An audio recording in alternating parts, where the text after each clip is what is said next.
ఇప్పుడే జీ5 app download చేయండి. చూడండి మీ ఫేవరెట్ టీవీ షోస్ ఎప్పుడైనా ఎక్కడైనా. అంతేలే బావగారు, కన్న తల్లిని కోల్పోయినా మీ కోపంలో అర్థం ఉంది. ఎక్కడున్నా వారి పవిత్ర ఆత్మకు శాంతి చేకూరాలి. ఇదే ఇదే మా కోరిక. ఇవే ఇవే మా నివాళులు. ఇదే మా నివాళి. నివాళి.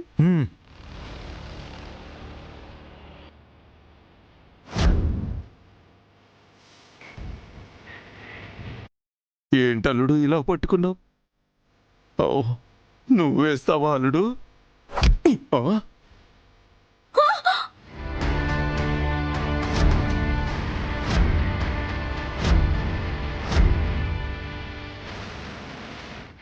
మీ పాపపు చేతులతో తెచ్చిందేది మా అమ్మ ఫోటోని కూడా తాకడానికి వీల్లేదు. అలా అని ఇలా విసిరేయడం ఏమీ బాగోలేదయ్యా. మిమ్మల్ని కొట్టి విసిరేయలేదు. సంతోషించండి.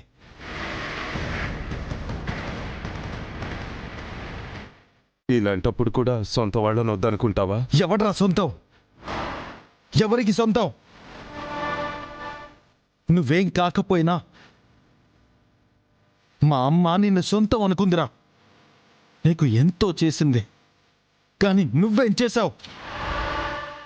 నా తల్లి వినాశనాన్ని కోరుకున్నావు.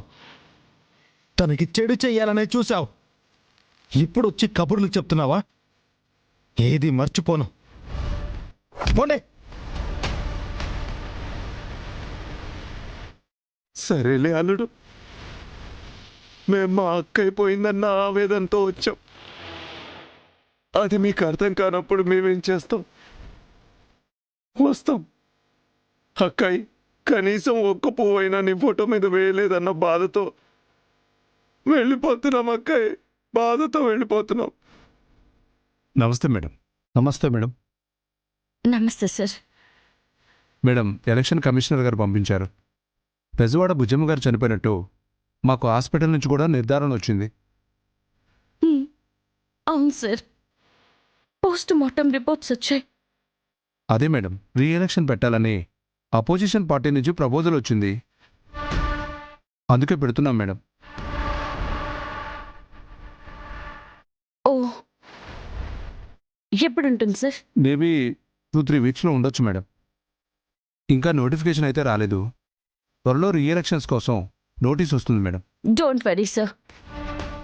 ఈ రీ ఎలక్షన్కి మా ఇంటి నుండే ఒక అభ్యర్థి పోటీ చేస్తారు.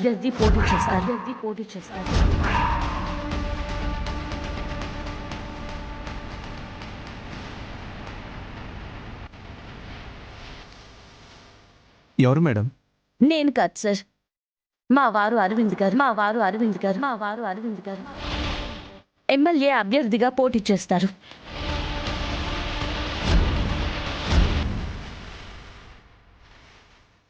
జీ5 యాప్ డౌన్లోడ్ చేసి అన్ని ఎపిసోడ్స్ పూర్తి ఉచితంగా చూడండి.